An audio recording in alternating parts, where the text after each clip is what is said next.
Welcome to bird media. నేను వైష్ణవి. ఎద్దు ఈనిందంటే దూడని కట్టేయండి అన్నట్లు ఉంది YSR Congress party social media వ్యవహార శైలి.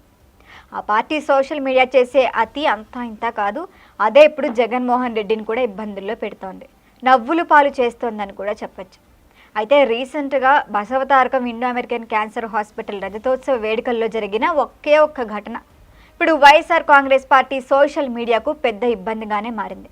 బోన్ క్యాన్సర్ను జయించిన అనంతపురం జిల్లాకు చెందిన స్వప్న అనే యువతి భావోద్వేగంతో మాట్లాడిన వీడియో అందరూ చూశారు. తన ప్రాణాలు కాపాడడంలో జగన్ సార్ కీలక పాత్ర పోషించారని, ఆయన నందమూరి బాలకృష్ణ దృష్టికి తీసుకెళ్లడంతో ఉచితంగా వైద్యం అందిందని కన్నీటి పర్యంతమైంది. అయితే ఇక్కడ అందరూ కన్ఫ్యూజ్ అయిన విషయం ఏంటంటే, జగన్ అనే పేరు వినగానే అందరికీ మాజీ ముఖ్యమంత్రి వైఎస్ జగన్మోహన్ రెడ్డే అని అనిపించింది. అట్లానే వైసీపీ సోషల్ మీడియా విభాగం ఆయన మానవత్వాన్ని కొనియాడుతూ పెద్ద ఎత్తున పోస్టులు, ట్వీట్లు కూడా మొదలుపెట్టింది. అయితే దీని తర్వాత అసలు విషయం వెలుగులోకి వచ్చింది. ఇప్పుడు పూర్తిగా మారిపోయింది. అసలు స్వప్న అనే అమ్మాయి ప్రస్తావించిన జగన్ సార్ అంటే వైఎస్ జగన్ కాదు, అనంతపురానికి చెందిన నందమూరి బాలకృష్ణ వీరాభిమాని ఎన్బికే హెల్పింగ్ హ్యాండ్స్ నిర్వాహకుడు జగన్ అని తెలుగుదేశం పార్టీ నేతలు ఆధారాలతో సహా చూపించారు. దీంతో వైసీపీ సోషల్ మీడియా చేసిన ప్రచారం తప్పుడు సమాచారంగా మారి పార్టీ శ్రేణులు ఇబ్బందికర పరిస్థితినే నెట్టాయి. మరి ఈ ఘటన అనంతరం సోషల్ మీడియాలో వైసీపీపై ట్రోలింగ్ మొదలైంది. మీరు క్రెడిట్ తీసుకోండి, అట్లీస్ట్ తీసుకునే ముందు మీ పార్టీ నాయకుడు, మీ పార్టీ అధినేత ఏం చేశారో మీకే తెలీదు. అట్లాంటప్పుడు మీరు క్రెడిట్ ఎలా తీసుకుంటారని కూడా మీమ్స్ చేస్తున్నారు. రాజకీయ నాయకుడి పేరుతో సంబంధం లేకుండా కేవలం జగన్ అన్న ఒక్క పేరు వినగానే ఇంకా ప్రచారం చేసేసి మా జగన్ దేవుడు, మా జగన్ ఇది అని మాట్లాడడం ఏంటి అంటూ కూడా ప్రశ్నిస్తున్నారు.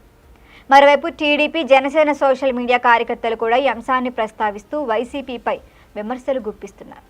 వాస్తవాలు తెలుసుకొని మాట్లాడండి, ఏం తెలియకుండా ప్రచారం చేయటం వల్ల మీ పార్టీ పొరవే పోతోందంటూ వ్యాఖ్యానిస్తున్నారు.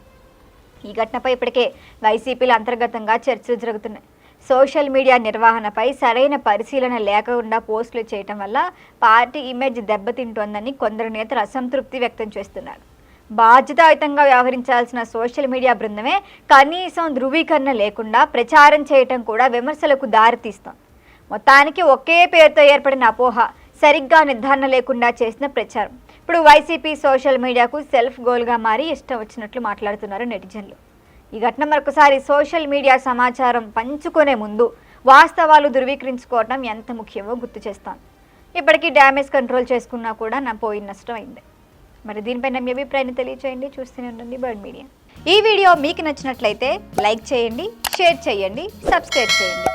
మరిన్ని అప్డేట్ల కోసం మా వాట్సాప్ ఛానల్ను ఫాలో చేయండి.